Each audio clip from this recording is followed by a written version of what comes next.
Hello, Spring Grove friends. This is Mrs. Schultz sharing a story this week. This story is called A Quiet Place. As you notice, I'm outside in my backyard, and I'm going to read this story by Douglas Wood, a Minnesota author, illustrated by Dan Andreessen. A Quiet Place. I've actually met Douglas Wood in person.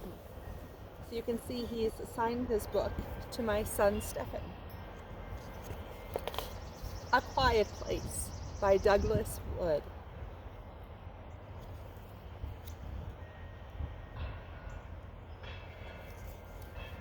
Sometimes a person needs a quiet place.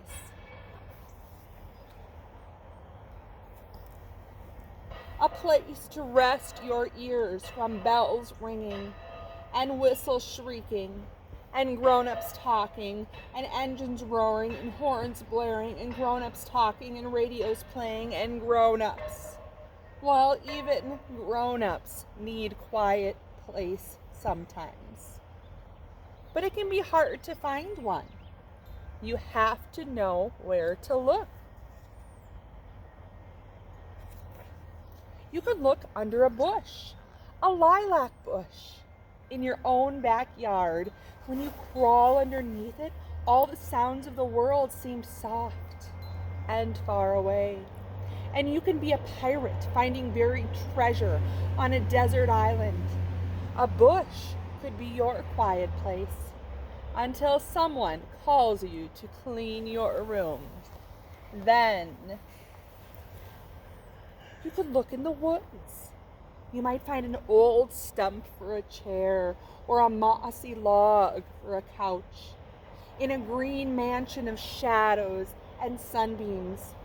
It's not really quiet, of course. Blue jays scream warnings and wind sings in the leaves. But it feels quiet, and you can be a timber wolf, the gray ghost of the forest. The woods could be your quiet place. But if the woods are too dark and deep, you could look by the sea, on a beach in the early morning fog. Your footprints are the first of the day. The waves are roaring and the gulls are crying. But it doesn't seem noisy, and you can just be an explorer, discovering a lost continent. The beach could be your quiet place. But if the beach is not your cup of tea, you could look in the desert, where Old Man Saguaro reaches for the sky and far off thunderheads boom like sky flowers over the mesas. A cactus wren drops by for a visit, while a horned toad blinks in the sun. And you can be a Pony Express rider galloping through the Old West. The desert could be your quiet place. But if the desert is a bit too dry, you could sit by a pond. A heron by the shore stands still as a tree branch, and the water is so calm it looks like a mirror. Then a frog plops from a lily pad, and your face begins to wiggle, and you can be the world's greatest fisherman, reeling in a monster catch. A pond could be your quiet place. But if the fish aren't biting, you could look in a cavern, where every footstep echoes, and the slow drip, drip of water builds new rocks that hang like icicles or stand like sculptures, where days and nights and weeks and years are all the same. And you can be a cave dweller in the lair of the saber-toothed tiger. A cave could be your quiet place. But if a cave is too cold and damp, you could climb to the top of a hill where clouds float like ships, or alligators or elephants.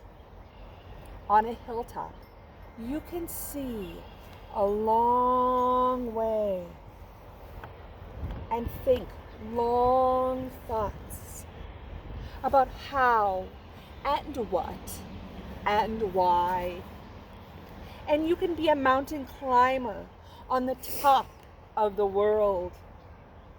A hilltop could be your quiet place. But if your legs are too tired for climbing,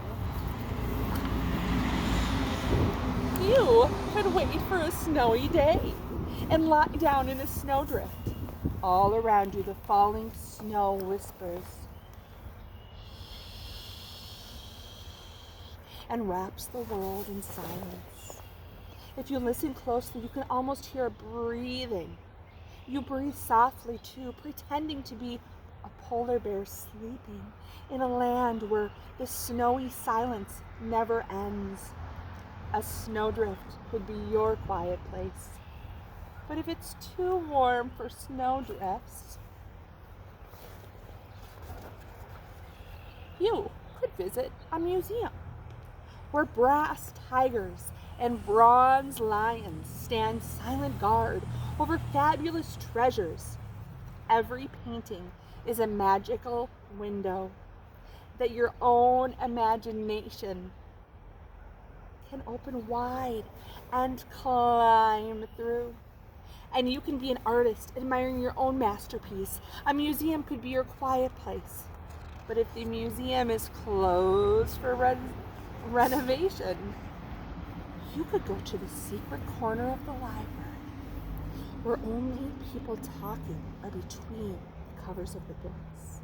They speak so softly, you can only hear them in your head as you read about forests and oceans and deserts and caverns and museums and 1,000 other things. A library could be your quiet place. But if the library isn't open yet,